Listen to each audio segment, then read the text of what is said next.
Hi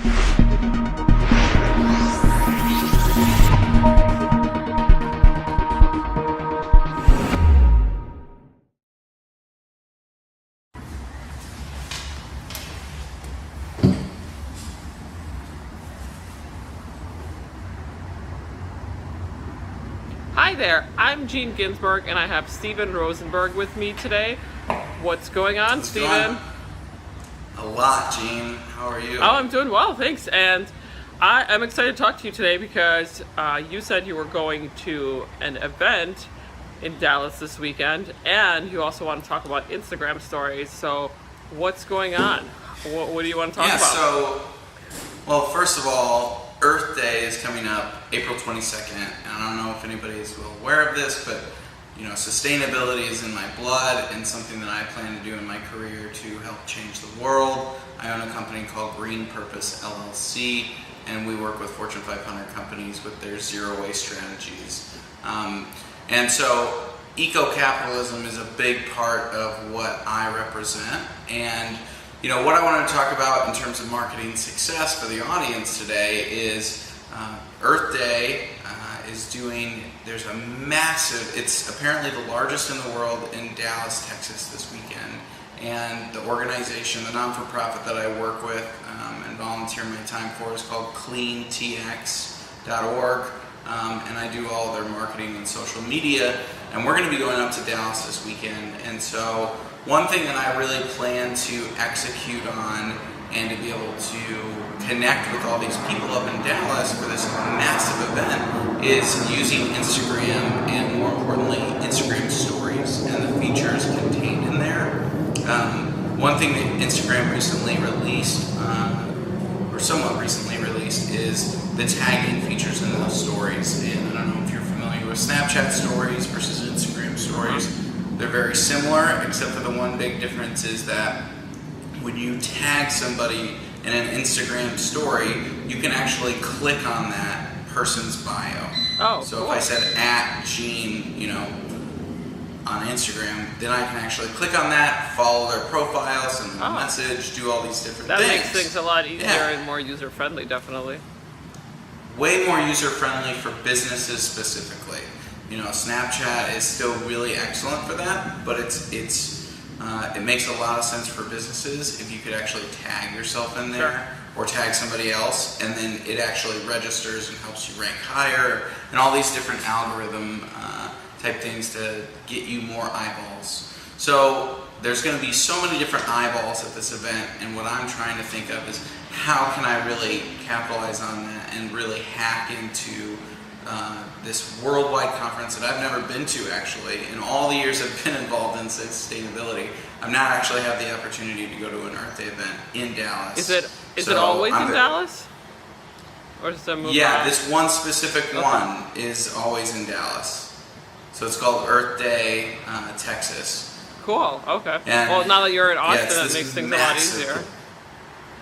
Yeah, and so there's one in Austin, and I was actually chairing on one of the boards and part of the discussion here in the Austin chapter, but then we got this special invitation kind of last minute to go to the Dallas one, so I'm going to definitely go up there because, again, this is something I've known about for 10 years, but I've never actually been able to go and be a part of it, so I'm very excited. So how are you going to use Instagram stories as part of this event? So what I want to do is I want to be able to go around and document a lot of what's happening there, okay? So that's nothing new in terms of marketing, but what is very new is throughout creating that story or documenting that footage of what's going on at the different booths, meeting all these different people, is I can actually tag them inside there, and it's going to register in Instagram's algorithm, and then those people are actually going to get a notification saying that I tagged them in a post, which is really beneficial for them as well. And so I think it's going to be a really great relationship starter, but also a way to connect with them on social media instead of just doing a video and saying, oh, how can the world, find you? I can actually just put it in right there. And so I think that's really valuable for businesses, for sure. Especially if you're not using Instagram yet. It's something that you should really jump into because we already know that everybody's using Facebook. Yeah. And so Facebook owns Instagram, and there's the same advertising platform on Instagram through Facebook, meaning you don't have to set up a new advertising program on Instagram. You just manage all of it through your Facebook ads. Okay, interesting.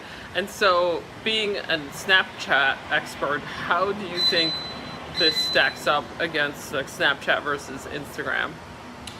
Well, one thing that it's kind of getting harder to compare these two, because Instagram is essentially just copying everything that Snapchat does. That's what. Except for this part, right? Because they don't have that capability. Well, they got the concept from them, but they did decide to take it a step further. The biggest difference being that Snapchat has that capability, and they've been doing that, but the one capability they don't have is where you can actually click and be able to link to somebody's account on Snapchat. What I will be doing at this event that's different and something that Instagram cannot do is I'll be wearing my brand new spectacle Snapchat glasses and trying to record a lot of footage using a point of view perspective using the spectacles. That's so I think awesome. that will be very, very interesting. Yeah. Yes. So it's kind of like Google Glass, but not Google Glass. But way better. Yeah. Google Glass was weird, and I think it was just ahead of its time. I think the concept is coming. Facebook is actually working on glasses right now, and they're going to take it a step up, I think, from even Snapchat, where they're just regular glasses. Because the Snapchat one are sunglasses. Mm-hmm. The Google Glass ones look like a version of RoboCop. Yeah. And Facebook, I think, is now working on ones that actually look like real glasses. Everybody's going to So you start won't wearing even glasses know. again. Yep, it's crazy, it's coming. I mean, there's a lot of, I read an article this week about Facebook and, just some of the tactics and, world domination strategies that they have going on right now is really, really impressive. Well, that is the idea that Facebook has, is that they don't want you to leave Facebook ever. Like, they just want you to do everything within Facebook. So that's why a lot of times, now they've been implementing more recently, like, so if you shop online, you can shop through Facebook and get all of your order confirmations through Facebook. I don't know if they're actually rolled it out yet, but that's definitely like some of the ideas that they've already had for consumers. So that way, if you're on Facebook, you don't even ever have to leave Facebook. Right. Yeah, I mean, that's definitely the way that they're going. And I think Snapchat is the same, but Snapchat is coming into different obstacles. They're a new player in the game. Facebook has been around forever. They're not profitable. Right. Wait, Snapchat's not or profitable, Facebook? yeah. Not yet, no, they're not. Which everyone seems to dwell on, but I also remember when Facebook went public and they weren't profitable either, right? Or Amazon, for example, didn't earn profit for what? It was like 12 years they were in business or publicly traded, and they didn't even make a profit. They just lost money. But now, look what they're doing. Now Amazon's going to take over the world. They are already taking over the world, that's for sure. Yeah. It's crazy. I mean, it's like, I feel that AI and augmented reality and VR and all these things are going to happen so much quicker than everybody believes. I mean, there's a lot of hurdles in the way. There's a lot of things that have to be overcome. But for you as a social media expert or a marketing expert to not be exploring these things every single day and preparing yourself, I think you're putting yourself in a very weak position. Yeah, definitely. That's why I'm constantly interested and trying to get involved in everything that I can whenever I can, because, again, I want to be able to provide value and I don't want to miss out on anything. That's very true. Yeah, and we all need to follow the latest trends and see what's going on, and because those trends probably, some of them will become eventually a thing and will become a reality. So it's very important. 100%. Cool. Any other last thoughts? No, I think that's what I have for you guys. I mean, I wish everybody a very green day. I'm really excited. Earth Day is something that's really important, and I hope that everybody supports that. Awesome. Thanks so much, Stephen. All right. Have a green day. Thanks so much for watching. We hope you'll continue to get involved and join us as we help you find success in your entrepreneurial journey. Please follow, like, and share with others who will find this beneficial. We'll see you on the next episode of Marketing Success in Under 10 Minutes with Stephen and Jean.